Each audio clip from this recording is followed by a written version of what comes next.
Yeah. you need a team. And so find you a strong team of people that believe in you. Those will probably be my most encouraging words. And people that are like-minded, people that believe in you and want to see you win. Your circle is a huge reflection on your future.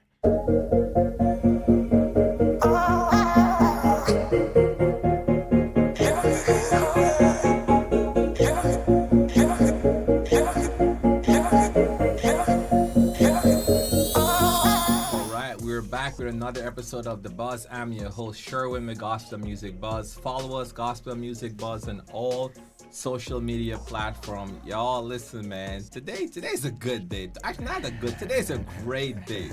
Because listen, we got someone in the studio with us today, and I'm gonna get into it a little bit. He stepped back a little bit. He took a little short hiatus, but he's back with a song right now that is just this song that he's back with is hitting harder than ever. He's a husband. He's a new father. The king of Christian R&B. His single "Delight" is already warming hearts, and on June 20th, he's dropping the long-awaited EP. It Ain't Over. From lullabies to Billboard, Jor'dan Armstrong. Welcome to the Buzz, my Hey, brother. man, thank you, man. That was a pretty dope intro, man. I mean, like I'm that. trying, Thank you, man. I'm trying. I was like, he talking about me. That's me. That's all me, baby. Thank you, man. It's a pleasure to be here. What's going on, man? How you been? Man, I'm excited, man. We're in New York City. This is really cool. So it's really cool to just fly out here, man, and do some things. But especially to see you, man. I love what you're doing, and you always support. So I just want to say it's an honor to be here. Of course, Yes, of course. And where you said fly into New York City, so where is home base? Well, home is I'm originally from Louisiana, Baton Rouge, Louisiana. Shout out to Baton Rouge. A lot of people know of Louisiana; they think of New Orleans, but I'm from a small city in Louisiana called Baton Rouge, and actually it's the capital. We don't get a lot of love, so we known for some other stuff, but now Baton Rouge is home, and I've been in Atlanta for about 15 years now, and man, that's where I'm at. That's where the family is. Love it. So this, we got some new music coming down. We're gonna talk about it. Yeah. I was fortunate to be a part of an elite feud. I got to put some airs to to this new music when you did some listening. So that was pretty good. Really inspired. I'm really excited just to, for folks to sort of dive into that a bit. Yeah. But kind of, I guess, taking a step back, because even with just watching this progression of Jor'dan, right? Yeah. Like we've seen, when it comes to just how things, writing style, production, even with the advent of social media, you hop on live and you're going through and you're cooking up and you're sort of like, cueing folks saying, I jumped on one of those lives the other day when you were sort of doing that. But, like in this new season now, as a father, as a husband, like how are you in this space that you're at right now? Man, I'm figuring it out. Honestly, I'm figuring this out. This is the different space for me. Just not just as an artist, but even as a creator. And I'm sure other creatives can understand this. A lot of our things just happen spur of the moment. Sometimes I may just be in the middle of giving my daughter a bath at night, and I hear a full song, and I can't just run to the studio downstairs. I actually have obligations. I have things to do. I have to, take care of family. So I think a lot of that is a bit of transition for me, because when I have an idea, I've created a space to where I can lay whatever I want, when I want, at any time. Yeah. And so that was one thing. And also traveling, it's different now. I have a family at home. I'm thinking about trying to get back to the fam. I'm thinking about, man, I'm going to be away from the fam for a week or so, So just making that transition and just transitioning into fatherhood, man, it's just different. It's different. But I am extremely excited. I love being a dad.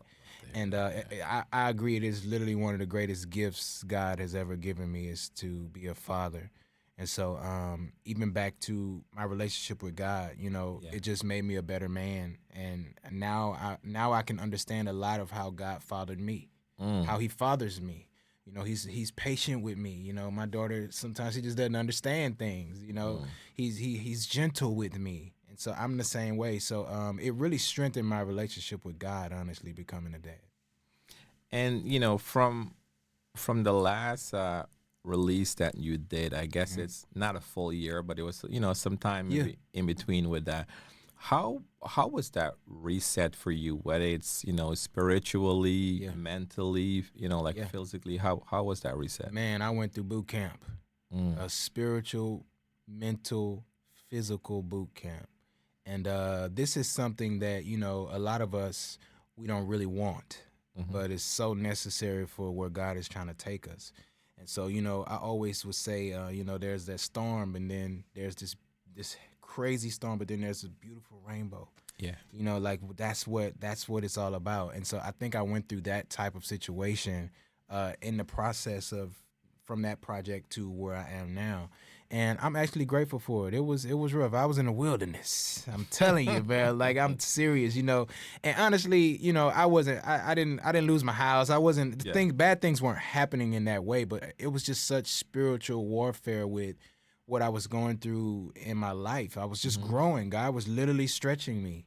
And, you know, it was hard work, but I'm so grateful for where I am now because it actually encouraged and inspired a lot of the music that it will be released this year. So through this music is where I was able to kind of share my testimony, but also share my heart. And literally what God gave me, I pray that it inspires others because it actually ministers to me. Yeah, you know, this is one of the first time I think my music ministers to me. I was so used to ministering to other people. Wow. But this music, I listen back to it like it's not my song, and it's like it's lifting me up, you know. So that's something that I think is really special, and I don't think I've ever felt that way about a release that I've had. Wow, that's powerful, and I know that I've heard artists says that all the time. Like, hey, I'm like, how often do you listen to your own stuff? They're like, I'm not listening to myself a whole lot. I know. I'm gonna release it, and I'm gonna give myself a break, and then I'm gonna get back into it, just to kind of see. So that's definitely, you know, really great to hear. And then even with this, you know, new role, you were talking a bit about your creative rhythm and not being able to just jump right into something right away, but even kind of in the stillness, like how are you now sort of navigating, you know, if you're not going to jump there right away, you're, you know, when you're creating, you're recording voice notes, like what's typically your creative flow? Yeah, voice notes for sure. And just praying that God, please don't let this go. Please let me remember this melody while I'm rocking her to sleep. I can't even, because I can't even do a voice memo now. I'm literally in the rocking chair, rocking her to sleep. I will wake her up. It's so many little things that we don't think about that, and I'm just like, God, let me remember this melody. So I'm just singing it over and over in my head, and I'm just itching to go downstairs. As soon as my baby girl, I could feel she's getting heavy, I put her in the bed, I run downstairs and make it happen. But honestly, God has been really good to me because the songs and the melody that he's been giving me lately, they are sticking. They're just sticking, you know. And so I'm grateful for that too, you know. So I'm still in a great space, and honestly, this new space that I'm in, I'm more inspired now. I think too, you know, now that I do have a family, you know, I just see music differently. I think, like I said, my relationship has gotten stronger with God. So the concepts and the things that I want to speak about are different, you know, than before. I grew. I feel like my first album in 2009, you know, I was a young Christian. So the music, the music reflected that. Yeah. You know what I'm saying? And then when Stronger, I dropped a record called Stronger in 2012.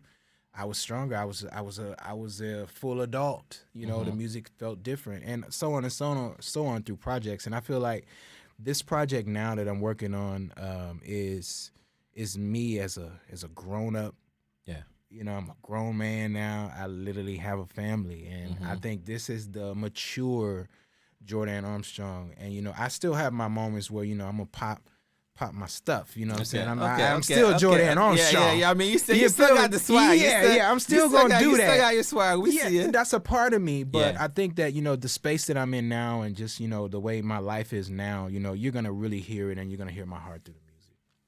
And you know, speaking of music, the light, you know, I'm sure you have this full body that we've, you know, listened to, but in kind of deciding, hey, I'm gonna release something out after taking a little bit of a break while I was creating, and this is the one that is basically gonna break that silence. Why the light? The light is just special because, I feel like I went back to my roots. God brought me back to my roots, and my roots was the old church, no AC, the fans, and My God. might have some bumblebees in that second window over there. The glass broke out over there, and you got fans, and it's a shouting lady that just yells all kind of stuff. I'm talking about church. So when you think about growing up in church, like in a rural place, that's how my church life was as a child. And so I think God brought me back to the beginning of how our relationship started. My relationship started as a young kid, 5, 6 years old. Like I knew who God was. I really did. God would show up in my dreams.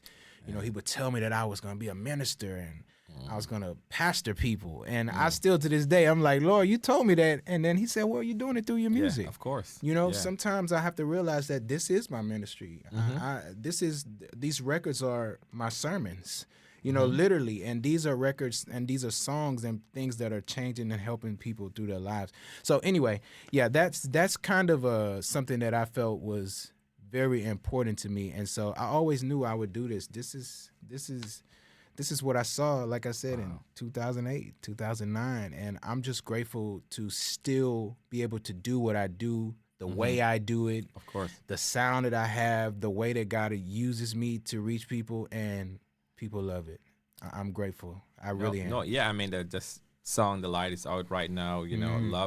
Love this. Love the song. Love the overall creation of that. Yeah. You're hearing a bit of a choir once you hit that. Hook. It's just like you said. When Youth choir, man. When you think church, like it has all the makings, all the component. Like, and the same thing. I was telling someone earlier today is that not being put in a box, right? I think a lot of times folks say they're like, I'm gonna expect to get, some Christian hip hop. I'm gonna get some, some R&B. Yes. I'm gonna get this, but also just showing, hey, as a producer, as a writer, as a, as just overall, like, singer, performer, overall, you're not gonna set limits on yourself. Yes. And you can get a hold of. So I feel like this song, The Light, starting off the back, was definitely a good palette cleanser that just gave us like the full gamut just in one song. Yeah, you're gonna hear organs in there. You don't hear a lot of organs when I make music. You know what I mean? You're gonna hear a lot of the elements of church, of old church, and that's, like I said, that's where my roots are. And so, I was telling people that these are my versions of gospel songs. This is Jor'dan Armstrong doing gospel music, and so this is what gospel music sounds like for me. And I really, really do pray that it inspires people and blesses people. So far, it has. So I pray that it continues for years to come, man. And we're a few weeks out from the from the EP. We're a few weeks out from the full project. Well, I don't know about no weeks, but we real close. All right, but we do have some other things releasing. Yeah, not a full project just yet. Probably end of the year, top of next year, a full project. But we definitely have some records dropping this year, which I'm really excited about. I got a chance to collab with some of my favorites in the gospel industry and even some of my friends. With me being such a trailblazer, I would say, in our space, I don't really make a lot of music that I could collab with a lot of my gospel friends. Like I have Donald Lawrence on the project. Oh, nice. I have Jonathan McReynolds. These are people that I don't know if would have been able to be a part of what I was doing before. Yeah, just and so what it was the sound sonically, those things. And so now that I'm in this gospel space, creating the gospel sound that is something that I'm doing, I'm able to collab with those people, some greats, Pastor Mike Todd, and even some of my hip hop friends. Everybody think I'm a rapper sometime anyway, but no, shout out to some of my hip hop guys from Miles Minnick to DKG Kai. I'm working with another guy too by the name of Stevie Rizzo. He's really cool, young guy. Right? Stevie Rizzo, Scooty Wop. I mean, I also teamed up with a lot of the newer generation too, because I really love what they're doing. Like I want that energy. You know what I mean? I'm not old yet, but I love that young you're not energy. Unk status Yeah, yet. not yet. They ain't call me Unk just yet. They call you Unk. You still there. Nah, because some of them they ain't call me Unk yet, but no, it was just really fun, and this is probably the most I've ever collaborated as well. And so I'm on that too. A lot of my projects are all me. You know what I mean? And so this was fun too, being able to collaborate with a lot of people that I actually admire, but also, like I said, some of those gospel legends. And just with and the project we're talking about, give us the name of that project. The full project is entitled REVIVL, which is something that I needed last year after the year I had last year, and I needed a refresh, I needed a restart, and so this music really reflects that. It literally is the soundtrack of how I was able to be revived. So this project, like I said, is special. I know artists always say, yeah, this is the one, and this is the one that's so special to me, and they have a story, but this is probably the first time I've been able to be vulnerable in my music, because a lot of my music that people know me for are usually records encouraging you, and it's exciting, and it's got some swagger to it, but it's, uplifting the name of Jesus. I think this time I was able to speak from not just my experience, but just in the new space that I'm in, as like I said, as a full grown adult. I feel like now I've done my 10,000 hours. I know exactly what I want to do. I know how I want to do it. I know when to do it. And so I love the space that I'm in, man. And I can't say it enough. I'm super duper excited about this new music, man. It's gonna be a great year and a great project. So I pray it blesses everyone. Yeah, I'm sure it'll definitely do that for sure. What if you can remember? What was the first song that you wrote on the REVIVL project? Do you remember what was the first one that was completed? The first song, wow. I would say the first song that I wrote was,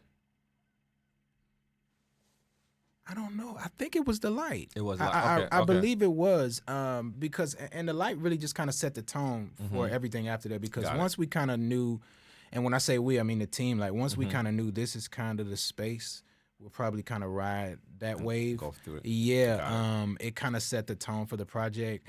But to be honest with you, I'm not going to say it set the tone completely, but just the way that it felt and just all the elements, I think was that. And The Light was probably the first one. Yeah, that's why that one is the first out too. So I guess that makes sense. And then even when putting together, because I'm always interested when I'm listening to someone's album, and just the stacking of the songs. Like, I'm gonna put this one first, second, and just listen to the play by play through. Like, how, I wouldn't want to use the word tedious, but how instrumental is it to curate that listening experience from top to bottom as you're going through? And how long did that process took you guys? Well, I don't know, because I didn't do it. Okay. So I'll say this though. One of the guys on the team, Tario, he usually kind of takes that role.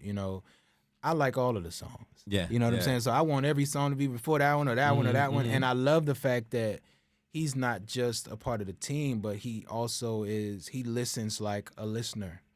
It's me. Like, how do I would love to know the perspective of how a real listener would want to hear my music. And so I've never actually done it ever. Even before he was doing it, another guy was working with, Teddy P, he would do it for me. I just never could do it. I always wanted to know what someone else thought, because honestly, I don't know. I would have those songs scrambled all up and everything, so it was cool to have a different perspective, and it works every time. Love that. You mentioned team a few times, right? So I think kind of seeing you as the artist, you've had several Billboard #1s, you just so much have happened for your career in general up until this point, whether we were talking BMIs, we're talking all these different things, but how important is it to have a solid team behind you, and a solid team that you trust, like you mentioned just now, just having them take care of that part, and just knowing that these things are just are going to be done well. Like how important is that? I mean, it's almost more important than the music. Mm. You know, you can be such a great artist at home and have such amazing records on a hard drive. Just sit in there and play it for your friends, I guess, when they stop by, or your auntie or your mom. You know, but having a team that literally takes something you created and really help take it to the next level is what's important. And I think that without my team, I wouldn't probably even be here. You know what I'm saying? Like literally, I probably I wouldn't be. Ain't no problem. I wouldn't even be here if it was for the team. So that's important to me. Having the right team and also having your team believe in you. A lot of times, when I'm weak and I'm just like, I don't know if I can do this. These guys motivate me. They keep me. That the team keeps me lifted, and that is something that I used to only get before I met them and my wife. It was from my mom. Yeah. And then when I got married, my wife was doing it. And then now, these guys are doing it for me, And so I always needed that push because, I mean, in this space, man, sometimes you can be discouraged.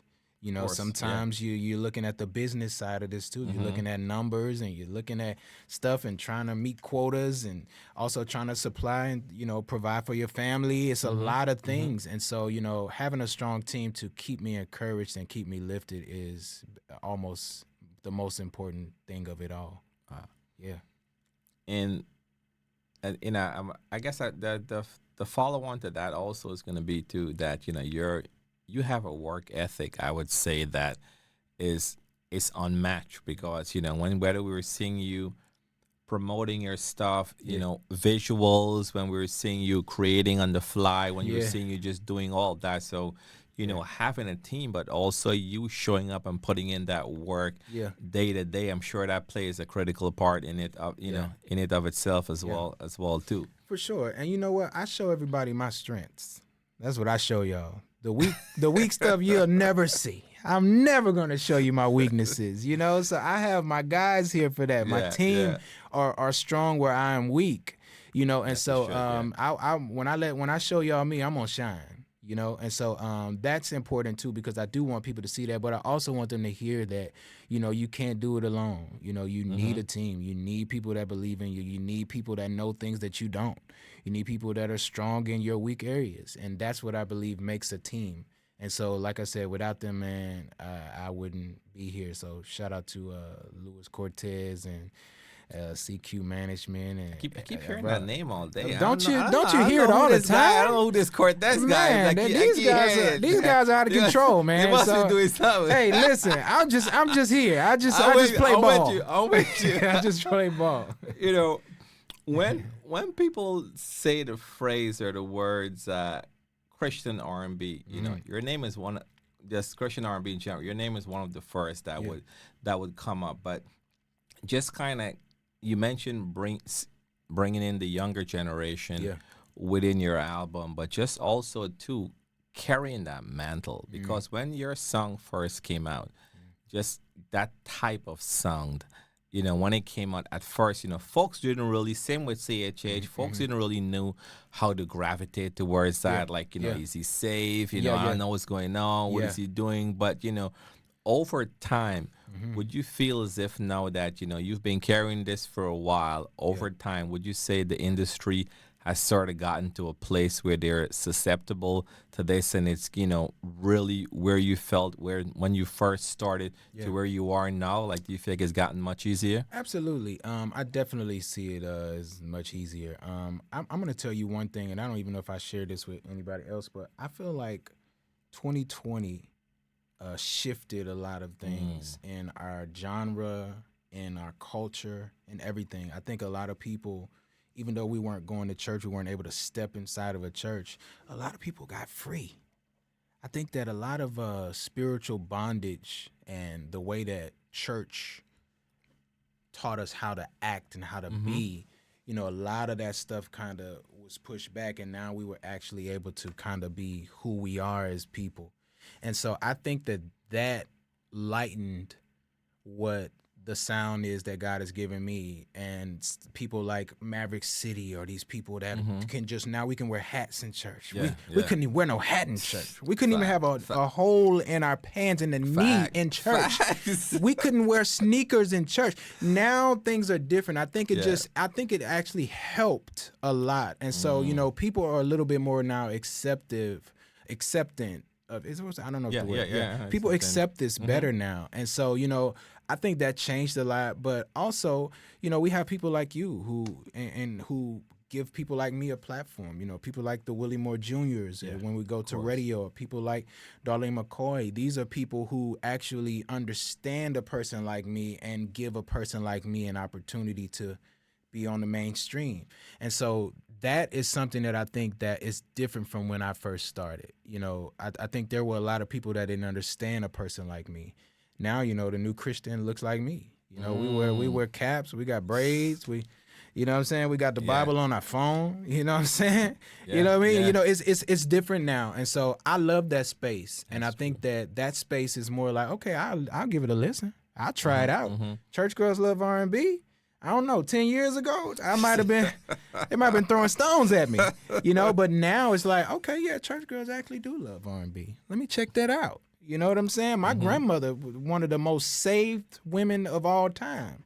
Now you play some Love and a Happiness. Come on. She don't. I was like, come on, church lady, like love and happiness, and it's just the truth, And so I think that now we're in this space in our world also, but not even just in church, but in our world, that we just kind of we'll see what's up with that. And so if it's right, if it's talking about God, it's giving reference to God, and it's got a nice little beat to it, I love it. I like it. No, I'm with that. I'm with that 100%. Like what you were saying, even in terms of just, what it looks like now. Because like I said, like one of my boys, he has locks. It's a different color. It's all of that. When I grew up in Guyana, I had to keep a clean shave. I'm not there with anything. We were just talking about that. Yeah. Like, no, I looked at him, see him in church. Yep. He got his hat there. Yeah. He got his locks. I'm like, listen, I looked at my mom and I'm like, you were giving me a hard time. Now look. And check this though, church changed too. Church changed too. It doesn't look the same when I was a kid in church. The churches have screens, smoke, lights. It's all kind of, it's a full production. They changed as well. We have to evolve. And I think that what's really important in not just in culture, but also in our space, the gospel community, the Christian community, we have to constantly evolve. And a lot of times we don't like it when it first happens. But a lot of times we think about, we're so stuck on the methods, but the results of what's happening is what's more important to me. However I catch the fish, I caught the fish. So that's important to me, and I feel like that's my heart behind what I do, and that's the ministry that God has given me. No, I love that. And the new project, Revival, I know that's still forthcoming. Yeah. But before that release, before the full-blown release, you got some other stuff that's going to be coming out before then. So what are some stuff you got dropping before? Yeah, I got a record with Jonathan McReynolds, which is probably going to be my next release. I'm really excited about. Jonathan is he's a special talent, man. He's got an amazing voice. I mean, he's a genius in beyond music. He's actually like a professor and got all his degrees. So he's also smart, So Jonathan is really great at what he does, man. And it was dope to collab with him because I feel like he's just a vocal beast, And so just to have him come into my world and still sprinkle a little bit of the Jonathan McReynolds style on it, it was a great collaboration. I have that coming out. I definitely have this hip-hop record, which I'm really excited about, too. So shout out to the Christian hip-hop community. This one's for y'all. Like I said, they think I'm a rapper anyway, so I definitely dropped a rapper record that I'm singing on, but all my friends are rapping on. Nice. I'm excited about that. And it's featuring DKG Kai, Miles Minnick, a good friend of mine out of Dallas, Texas, who's a monster rap Christian hip-hop artist. His name is Adrian Butler. And also a good friend of mine, Mike Teasy's on that record as well. Nice. And this is the young generation I'm talking about, that's bringing that energy. I have a record as well with a new artist up and coming who just did a major deal. She's doing some great things by the name of Lee Vasi. Shout out She's to really Vasi. dope. Yeah, man, we got Lee's a dope. collab on there. Nice. Like I said, Pastor Mike Todd is on the project. And I don't think I'm missing anybody. Scooty Wop, I said all those people already. Yeah, you were mentioning, Yeah. Who is it? Oh yeah, and Yeah. Donald Lawrence, which Donald is Lawrence really doing amazing special. things. Yeah. Yes, and so I think Donald is probably one of the most one of my most exciting collabs on the project because, of course, just his history and all that he's really brought into our space. But just his longevity, I think it's really dope that he has been doing this for so long and he's still relevant. Like, Donald is still out here winning. He's getting 100%. gold records just Yeah, pop up out the blue yeah. and platinum records. I'm like, Donald is doing it. And he's always done it with class. And I love that he's always been Bible. When Donald's writing, he's writing from the word of God. And I love that. And so, even from the 90s when he had us all wearing African attire at church for Black History Month. You know what I'm saying? We were wearing it because Tri-City was wearing it. Yeah. You know what I'm saying? Like, he's very important, and I love the fact that he still wants to work with the next generation. And so to collaborate with him was amazing. He came on and he kind of has somewhat of the voice of God when he talks on it. It's like, God is this and that is that and that.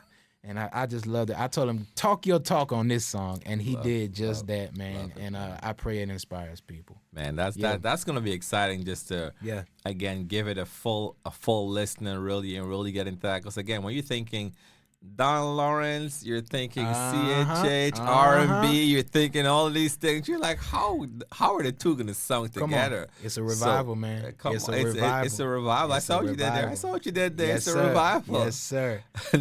I'm excited. Well, we're excited as well with the revival. The light is out everywhere right now. Anywhere you can get music, it's out. Again, love all the visuals that you've been putting out. You've just been vibing out and just really allowing folks to just really understand the vision, understand what it is that you and the team is doing. But before we wrap, I have a few little quick hits here for you. So let me run through the quick hits here, Gospel man. Buzz, man. Let me run through it. One word to describe Revival. Wow. The new album. One word to describe the new album. Refreshing. Refreshing. I would say refreshing. I think that when you listen from start to finish on this project, I think you will be refreshed. Because you'll get a little bit of everything, just kind of like what you said. We have a little bit of me as a version of traditional sound to me. Then there's a bit of the hip hop sound from me, and then it's like everything that Jor'dan Armstrong is. It's like I'm here. I got a Sunday sound, I got a Monday sound, I got a Tuesday, all the way through the week sound. So I always try to create music that is a soundtrack for the moments, soundtrack for if you're having a great day, soundtrack for if you need encouragement. You know what I'm saying? So that's all on this project. So refreshing would probably be. Yes, sir. Okay. Feature you would drop everything to lock in. Oh my goodness. Everything, drop everything. What type of artist? Does it have to be any artist? Would you decide? Drop everything. It's gonna have to be somebody gospel. Now, I ain't dropping everything for that side. I'm dropping everything. Now I don't know. And honestly, this is gonna be more of on the creative side than anything, because I feel like people will probably pick somebody that they'll have some major success with. But I think that I would love to, and I said this the other day, and I think people were like, "What?" I would actually love to work with Pastor Shirley Caesar, which is different for me because I feel like I got so inspired when I heard, and this might sound like a joke, but when I heard her do the beans, greens, potatoes, it's like I saw her totally different because I grew up with, I remember mama and the dying day. That's how I knew her growing up. And so when I saw how she would sound on urban drums and different things like that, it kind of sparked some ideas for me. So shout out to Pastor Shirley. If you want to work, I would love to work with Pastor. Anybody know Pastor Shirley? I don't even know if she on the internet. but I want to do a record for her, with her. I'll be on it. So yeah, I'll drop everything for Pastor Shirley. She a legend. Pastor Shirley, hit Let's him up, do hit him this. up. Come on. Make it happen. Make it happen. Call me. Yeah. Listen, man. It was fun speaking, man. I appreciate you making the time. Just to pop in, to talk with us again. The light is out everywhere.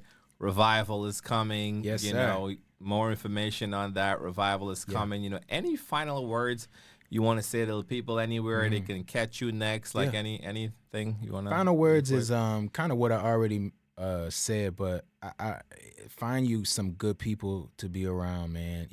People that are thinking of you, people that are loving on you, people that are constantly encouraging you. Your circle is a huge reflection on your future. And so, I'm grateful that I have people around me that, like I said, believe in me, but also people that are going somewhere. We all shared some of the same visions, and so it's better with the team. I never want to be the star player that don't pass the ball. You know what I'm saying? Like I love that I can pass the ball to that player or that teammate, and we're all together holding a trophy. I love that. And so I think that's what wins. Those are the people that win games. When Michael Jordan started playing by himself, we could tell. You know what I'm saying? It was over. You need a team. And so find you a strong team of people that believe in you. Those will probably be my most encouraging words. People that are like-minded, people that believe in you and want to see you win. That's it. Love that. And shout out to my Knicks. I know we out of it. Okay, I know, man. Jeez, I was surprised y'll made it that far. I was come on, man. Hey, no, I was happy for you, but I was surprised. I was surprised. I mean, we'll see what happens. That's all right. Appreciate you, brother. Yes, sir, man. Thank you for having me, bro. Of course. Yes, Thank sir. you. Blessed.